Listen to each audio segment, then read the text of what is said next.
Baik, izinkan kami dari kelompok 3 untuk merangkumkan presentasi atau PowerPoint pada hari ini dengan judul Sistem Informasi Akuntansi sebagai Gambaran Umum dengan dosen pengampu Ibu Ulfa. Di sini kami berlima dengan saya Ardianti Prastiwi dengan NPM akhir 201. Lalu ada Ahmad Faiz dengan NPM 211. Lalu ada Anggi Islami dengan NPM akhir 241. Lalu ada Najwa Aryati dengan NPM akhir 392. Dan yang terakhir ada Elita Ina dengan NPM akhir 418. Perbedaan antara data dan informasi. Data merupakan fakta yang masih mentah atau belum diolah dari aktivitas yang telah terjadi. Sistem berperan untuk mengumpulkan dan mengelola data tersebut menjadi sebuah informasi atau data yang sudah dikelola dan diproses untuk pengambilan keputusan yang lebih matang. Bisa dilihat dari seberapa bermanfaatnya informasi tersebut. Karakteristik informasi yang bermanfaat antara lain disajikan dalam format yang mudah dipahami, tepat, benar, bebas dari kesalahan dan akurat, mudah digunakan oleh manusia atau mesin. Informasi harus sesuai dengan keadaan yang sekarang atau up to date, objektif dan tidak berpihak pada siapapun, konsisten dari waktu ke waktu, relevan, dan didapatkan dari sumber yang terpercaya atau terverifikasi. Baik, di sini saya akan menjelaskan terkait slide yang kelima, yaitu kebutuhan informasi dan proses bisnis. Jadi, proses bisnis adalah serangkaian aktivitas dan tugas yang saling terkait, terkoordinasi dan terstruktur, yang dilakukan oleh seseorang, komputer, atau mesin, dan yang membantu mencapai tujuan organisasi tertentu. Transaksi adalah kesepakatan antara dua entitas untuk bertukar barang atau jasa atau peristiwa lain yang dapat diukur dalam istilah ekonomi oleh suatu organisasi. Pertukaran ini dapat dikelompokkan menjadi 5 proses bisnis utama atau siklus transaksi. Yang pertama, ada siklus pendapatan. Lalu yang kedua, ada siklus pengeluaran. Lalu yang ketiga ada siklus produksi. Lalu yang keempat ada siklus sumber daya manusia atau penggajian. Baik, di sini saya akan menjelaskan di slide 6, yaitu keputusan organisasi dan informasi yang dibutuhkan. Jadi, organisasi tidak bisa dijalankan hanya berdasarkan perasaan atau tebakan. Pimpinan harus membuat banyak keputusan, mulai dari kegiatan harian, rencana masa depan, dan sampai masalah keuangan, supaya keputusan itu benar. Dibutuhkan informasi, yaitu data yang sudah diolah sehingga punya arti dan bisa dijadikan dasar mengambil keputusan. Apa saja jenis keputusan yang dibutuhkan? Yang pertama ada penjualan, yaitu bisa seperti biaya produk, riwayat pelanggan, dan data penjualan. Lalu yang kedua ada pembelian dan persediaan. Itu bisa seperti stok barang, penjualan yang sebelumnya, dan harga pemasok.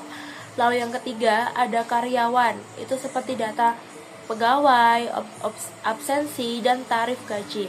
Lalu yang keempat ada keuangan, yaitu seperti laporan keuangan, arus kas, dan kebutuhan dana. Lalu yang terakhir, yang kelima, ada pemasaran. Pemasaran itu seperti tren pasar dan data pelanggan. Baik, selanjutnya di sini saya akan membahas mengenai proses bisnis utama di sebagian besar perusahaan. Nah, sebelumnya, apakah itu proses bisnis? Proses bisnis merupakan aktivitas berulang yang dilakukan oleh perusahaan dalam mencapai tujuannya. Nah, biasanya sebagian besar utama perusahaan akan mempunyai 5 siklus ini. Yang pertama ada revenue cycle, yang kedua ada expenditure cycle, yang ketiga ada production cycle, yang keempat ada payroll cycle, yang kelima ada financing cycle. Nah, yang pertama yaitu revenue cycle. Revenue cycle yaitu menjual barang atau jasa lalu kemudian akan menerima uang.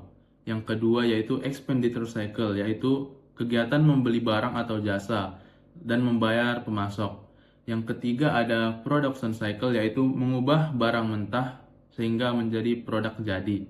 Biasanya ini ada di perusahaan manufaktur. Yang keempat ada payroll cycle, yaitu proses membayar karyawan. Lalu yang kelima ada financing cycle, yaitu kegiatan memperoleh atau mengembalikan dana. Contohnya seperti peminjaman uang ke bank.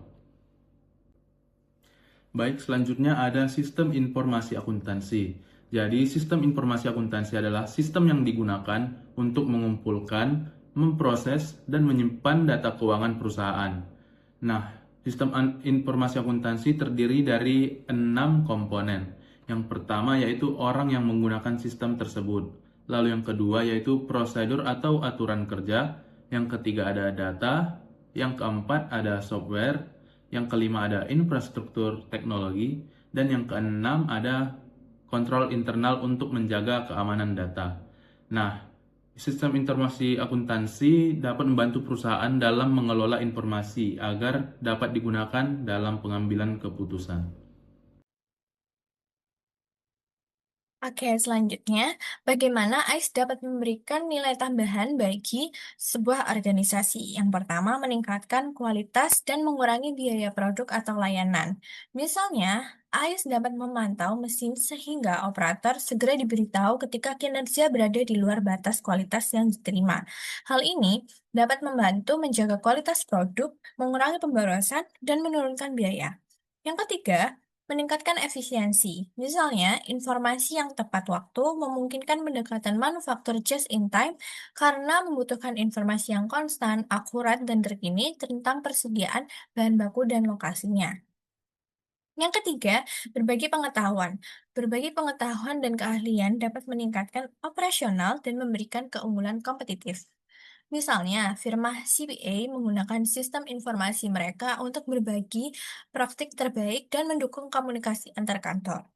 Karyawan dapat mencari di basis data perusahaan untuk mengidentifikasi para ahli yang dapat memberikan bantuan untuk klien tertentu. Dengan demikian, keahlian internasional firma CPA dapat tersedia bagi klien lokal manapun. Yang keempat, meningkatkan efisiensi dan efektivitas rantai pasokannya. Misalnya, memungkinkan pelanggan untuk mengakses langsung sistem inventaris dan entry pesanan penjualan dapat mengurangi biaya penjualan dan pemasaran, sehingga meningkatkan tingkat retensi pelanggan. Yang kelima, meningkatkan struktur pengendalian internal. Sistem informasi akuntansi atau AIS dengan struktur pengendalian internal yang tepat dapat membantu melindungi sistem penipuan, kesalahan, kegagalan sistem, dan bencana. Yang keenam, meningkatkan pengambilan keputusan. Pengambilan keputusan yang lebih baik sangat penting dan merupakan. Nah, untuk selanjutnya, bagaimana SIA dapat mempengaruhi dan dipengaruhi oleh strategi perusahaan? SIA dipengaruhi dan mempengaruhi strategi perusahaan itu karena perkembangan TI, strategi bisnis, dan budaya organisasi. Penting juga untuk menyadari bahwa desain AIS dapat mempengaruhi budaya organisasi dengan mengendalikan aliran informasi di dalam organisasi. Misalnya, AIS yang membuat informasi mudah diakses dan tersedia secara luas cenderung meningkatkan tekanan untuk desentralisasi dan otonomi yang lebih besar. Perkembangan teknologi informasi dapat mempengaruhi strategi bisnis. Misalnya, internet telah mempengaruhi cara banyak aktivitas yang dilakukan. Secara signifikan mempengaruhi strategi dan posisi strategis. Internet secara dramatis memangkas biaya sehingga membantu perusahaan menerapkan strategi biaya terendah. Sistem informasi akuntansi adalah suatu organisasi yang memainkan peran penting dan dalam membantunya mengadopsi dan mempertahankan posisi strategis. Mencapai kesesuaian yang erat antar aktivitas membutuhkan pengumpulan data tentang setiap aktivitas. Penting juga bahwa sistem informasi mengumpulkan dan mengintegrasikan data keuangan dan non-keuangan tentang aktivitas organisasi.